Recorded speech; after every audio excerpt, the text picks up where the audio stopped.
kindness, and integrity. Chris and I met about 5-6 years ago. 5-6 years ago, and my friend, our dear friend Steve McDonald, told me that there was this great engineer, sound engineer, and I should meet him.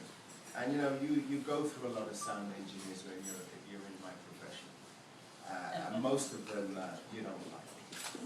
But Chris came along, and I didn't really have to say anything to him in terms of getting what I needed from him. It was quite clear that he was really professional, and really brilliant in what he did. And so, this went on for about a couple of weeks, and then I started to look at his work ethic.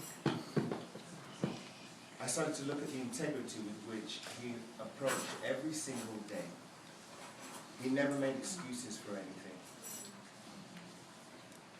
He always did everything to the utmost best of his ability.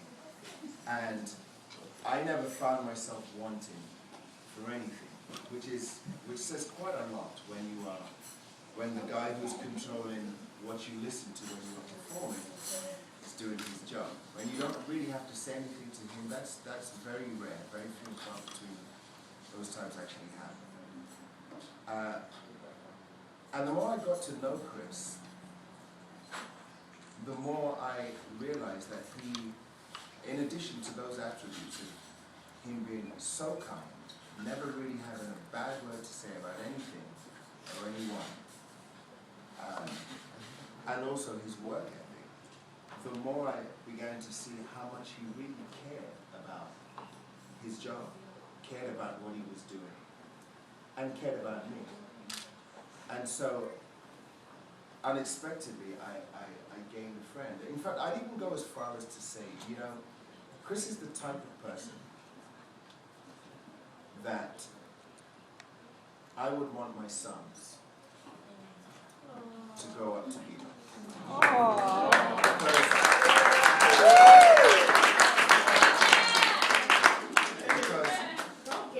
Because he has,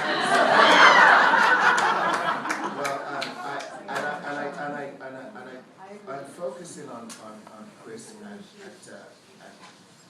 the moment, Gayle, because we've only met a few times, and we don't know each other that well, but something tells me that as time goes by, if I'm lucky enough, I'm going to realize that it's been my loss, not hers. And so, and I kind of connected with, the more that Chris and I began to know each other, I would connect, because it was quite clear that Chris had, we connected on a level of, I felt that we had overcome adversity in our lives, both of our lives, in different ways, but we both overcome adversity. And I really connected with him on that level. But then, I remember about, within the last year, Chris came into work, and his eyes seemed to catch fire in a way that only one thing can do.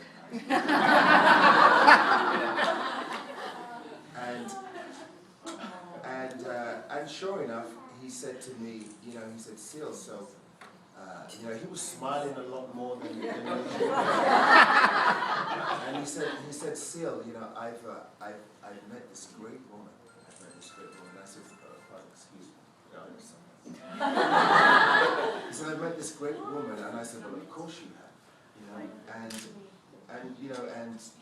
and then of course it continued, this just incredible light that you get when you find your soulmate. This look continued, and it never faded, and instead it got increasingly brighter and brighter and brighter, until one day he told me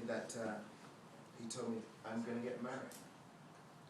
And honestly, it was like hearing a wonderful song for the first time. And then, of course, eventually Gayle and I met, and it became quite obvious why you had this light in your eyes. And I have to say, you know, nothing makes me happy again than seeing two people who are fortunate enough to find each other. I know what that's like, and I know it's a lot sweeter when it takes its time.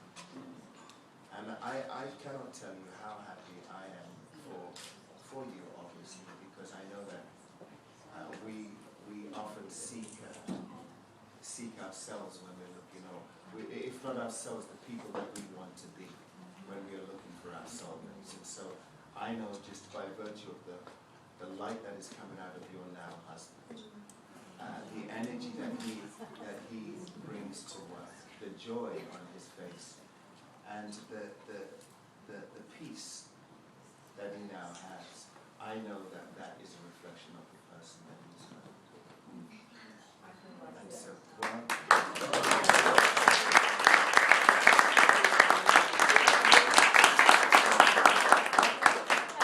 I know that he feels that way about you, and I feel extremely fortunate to be able to call myself this man's friend. Thank you.